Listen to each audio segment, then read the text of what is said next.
The radiant form. How mixed reality will transform us and the world we live in.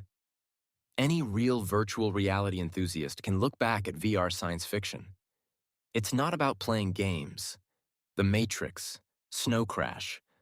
All this fiction was not about sitting in a room playing video games.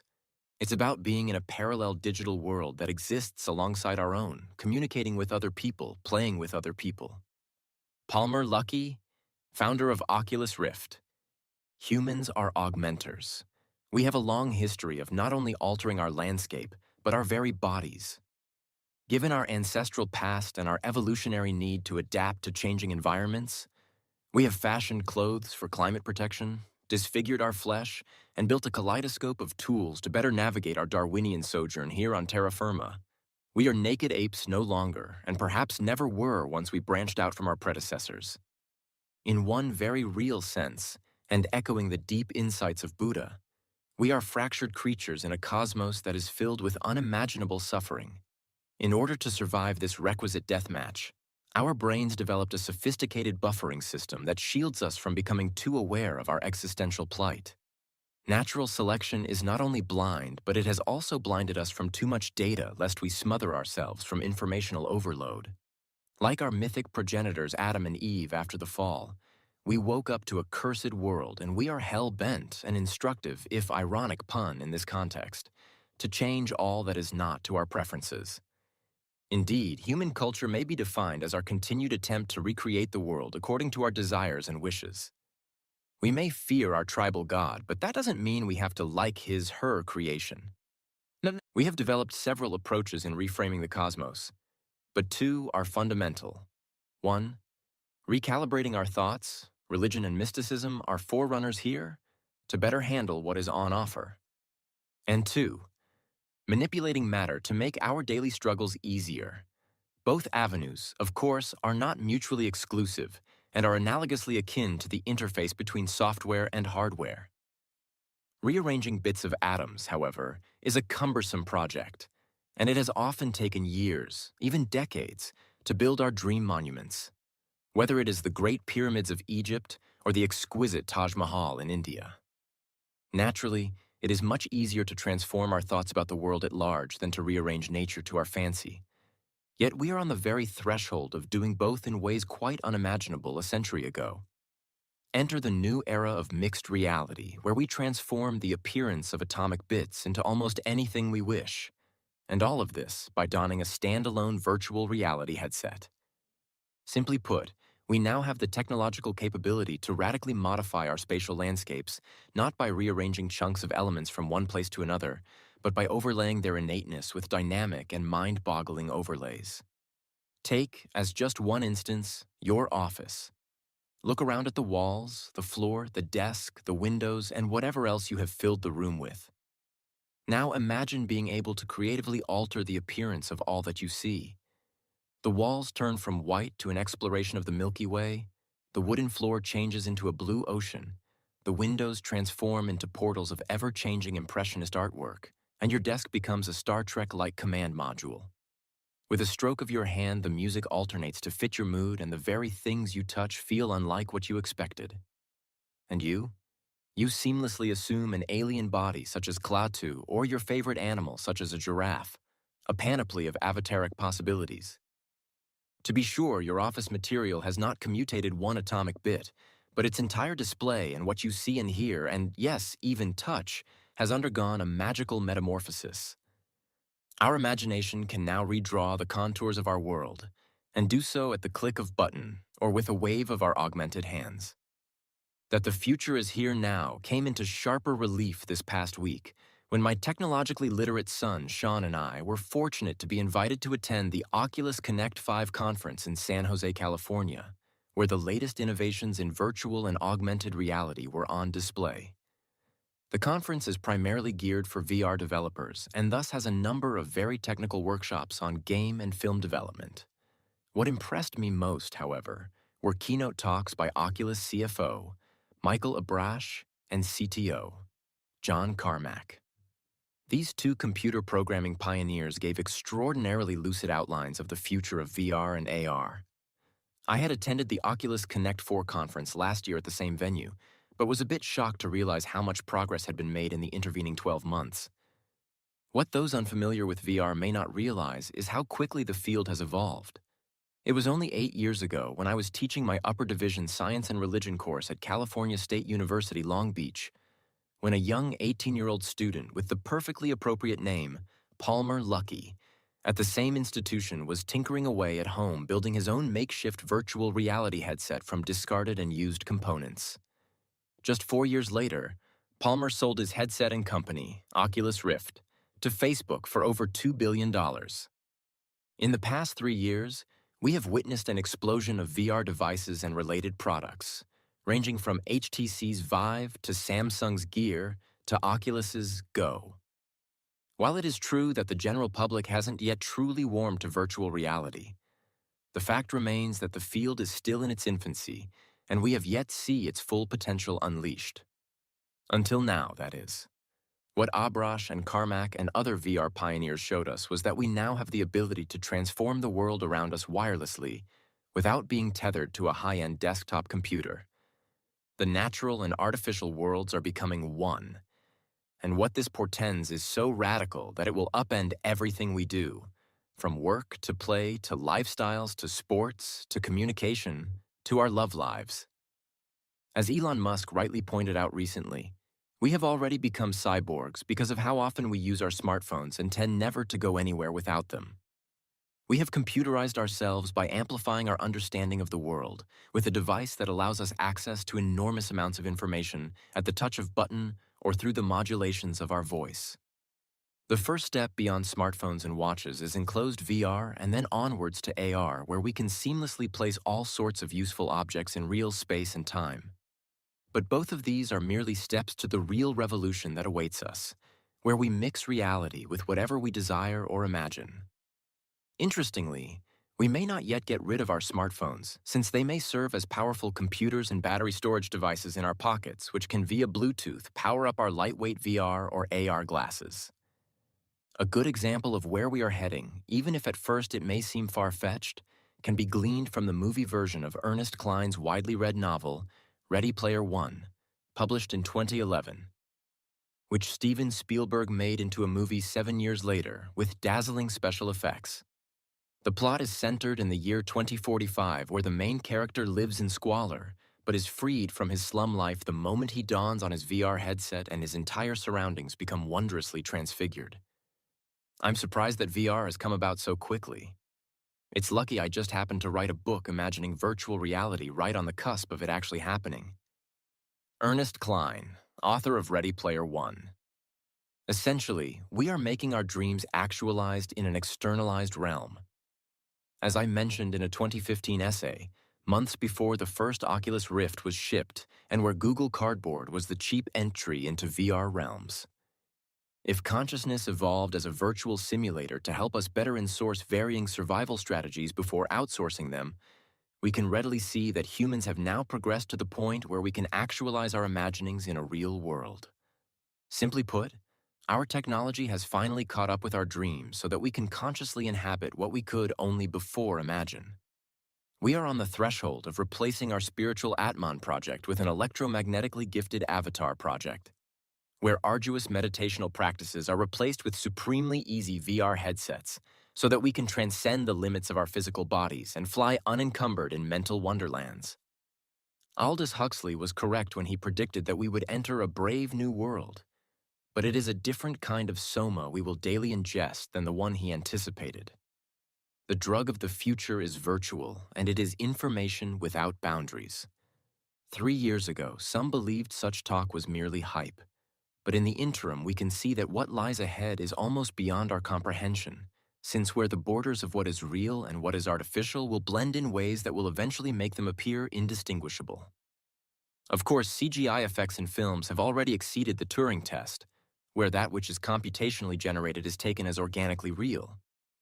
With mixed reality, we will CGI anything we choose whenever we wish, and in the process, add multiple layers of informational texture on even the most mundane of objects. But what struck me most during the Oculus Connect 5 conference was when Michael Abrash demonstrated the next iteration of digital avatars, where instead of cartoonish surrogates in VR, we can have nearly exact replications of our very faces and bodies in cyberspace. Thus, instead of 2D FaceTime on a cellular gadget, we can in virtual reality have full incarnations that look and sound just like us, with each mouth, eye, and hand gesture mimicking whatever we do in our own private homes, even if we are separated from our friends or family thousands of miles away. We will be present, even when we are not there. The most remarkable feature of great VR is that one feels a sense of presence when other disembodied avatars appear and join you in Echo Arena or Unspoken, or just hanging out in your own self-generated VR living room. It is both a spooky and an uncanny feeling.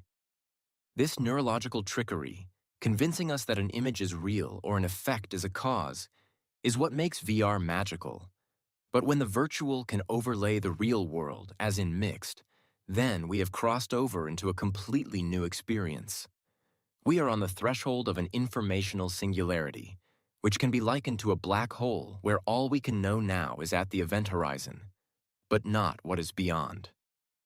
Although it is still in a very rudimentary stage, my son Sean got a partial glimpse into mixed reality when at the conference he tried out the Void, which is advertised by the company that operates them around the country as a full sensory immersive experience, with you, your friends, and family walking around inside the action. It's location-based entertainment. That means you visit one of our locations, and you walk into real-time hyper-reality that combines interactive sets, real-time effects, and amazing technology. Sean, who has been at the forefront of VR gaming since its inception, he has won a number of competitions around North America, told me that mixed reality, though still in its infancy, was quite mind-blowing and is clearly where our technological interactions is heading towards. As for myself, I got the chance to beta test the forthcoming Oculus Quest standalone headset that allows for 6 degrees of freedom, motion tracking, and the ability to use it anywhere and anytime. Zuckerberg announced that the commercial product would be released in spring of 2019. I was taken to a scaled-down version of a tennis court and was allowed to move around as if playing a real game. As I donned the headset on, I was transported into an animated arena and I immediately felt that I was somewhere else, and as I played against my opponent, manifested as a cartoon figure reminiscent of a character from the old Wii sports game, I reacted as if in the real world, despite it being merely a sophisticated computational simulation being produced by the VR headset I was wearing. After the trial, I was wonderstruck thinking about how much life will change in the years to come, especially in the way we relate to each other since distance and presence can be greatly augmented. It is one thing to hear the voice of your brother 8,000 miles away or FaceTime in 2D, but quite another when that same family member can teleport his fully formed avatar into your living room and interact with you. Now add enhanced haptics, where one can truly feel their environment and interact with it purely through touch, pushing, pulling, and grabbing with no buttons or touchpads required. And the simulated environment comes alive. There is another angle that is important to remember here. The very best VR headset in the known universe is our own 3 pounds of glorious meat, our brains. We don't see exterior reality as it actually is in some ultimate Kantian sense, but rather as our bodily mechanisms filter selected incoming data streams and then recreate temporary models about what is surrounding us. We are, in sum, already living in a virtual reality since all that we experience is done through a channeled medium that conceals much more than it reveals.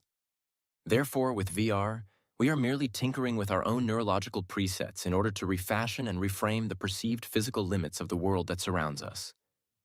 This endeavor is not something new, since humans have been monkeying with their environment since the dawn of self-reflective awareness. What is new, though, is how quickly we can amend our various habitats computationally without resorting to heavy lifting of core materials. The information age is indeed exponentially progressive. The implications of mixed reality are staggering, and all sorts of best and worst case scenarios come to mind that will have either delightful or disastrous consequences, particularly when such is directly connected to artificial intelligence. In terms of education, my own field of interest, I can readily see how VR, AR, MR will dramatically change instruction. Instead of lecture halls with professors droning on for hours on end, the student can have his or her own Socrates, Aristotle, Einstein, or Niels Bohr in avataric garb, and interact as if such luminaries were actually present. Couple these digital geniuses with access to the World Wide Web of information, and one can learn like never before and at each person's own learning gradient. Even in religion, it won't be very difficult to have one's chosen Istadevata summoned on command. Whether it is Jesus, Nanak, Buddha, Mahavira, or one's own personal guru. Meditational practices can be greatly enhanced with direct avatar guidance, where one-on-one exchanges will become commonplace. The radiant form of those we love and adore will manifest accordingly, and we too will assume illuminated garments of our own choosing. All of this, I know, may seem like techno-hyperbole in our overwrought age of all things digital. But if we look back over the past several decades, we can readily see why this is not the case. For instance, envision going back to the Space Center in Houston in 1969 for the NASA moon landing, and showing those operating the vast computer network your iPhone X and what it can do. How would they react, especially when you show off its size as 6.20 x 3.05 x 0.30 inches and that it weighs less than 8 ounces? As zmessiance.com points out, your smartphone is millions of times more powerful than all of NASA's combined computing in 1969. What we take for granted today would seem inconceivable 49 years ago. If you have perfect virtual reality eventually, where you'll be able to simulate everything that a human can experience or imagine experiencing, it's hard to imagine where you go from there. Palmer Luckey. I recall when I was 11 years ago going to see the James Bond movie, You Only Live Twice, with my childhood friend Scott Robbins. It was an early 11:45 a.m. showing at the famous Grauman's Chinese Theater, and we enjoyed ourselves immensely. However, after we left the darkened theater in the early afternoon, I was overcome with a slight, unnerving depression as I came into the daylight and walked on Hollywood Boulevard, since everything looked quite dab in comparison to the bright clarity of the film setting in Japan and the wizardry of James Bond's various exploits. This melancholy feeling was similar, but even stronger, when I would visit Disneyland with my family only to have to leave the Magic Kingdom at night and enter back into the real world through the bleak parking lot that adjoined the amusement park. I think many of us get these somber feelings whenever we experience something that we really enjoy, but which is temporary, and which after a set duration thrusts us back, all too soon, to the ordinariness of day-to-day existence. Perhaps this is why having the freedom and the control to remake our worlds is so appealing. VR/AR/MR and their future iterations have become viable technological tools for us to recreate the cosmos that we were born unconsciously into. As Nietzsche indicated, when we are liberated from the shackles of a prescribed God and a preordained mode of existence, we are free to choose our own meanings, our own values, and our own lives. In sum, we now have the technology to recast what before was immovable and too often intolerable. We came into the world and didn't like what we saw, and for eons tried to accommodate ourselves to these strange surroundings. Being a stranger in a strange land, to crib one of Robert A. Heinlein's more famous science fiction book titles, we have evolved to remodel our planet, and like the Judeo-Christian God of old, we want to make it in our own image and find it good. Instead of one given universe, we wish to live in metaverse, where that which is virtual and that which is augmented can intersect with our natural environs, and where we live and who we are can be made infinitely elastic so that the only borders are the limits of our imagination and how far it will take us into the new frontier of our digital wonderland. What the computer and virtual reality enables us to do is to recalibrate ourselves so that we can start seeing those pieces of information that are invisible to us but have become important for us to understand. Douglas Adams.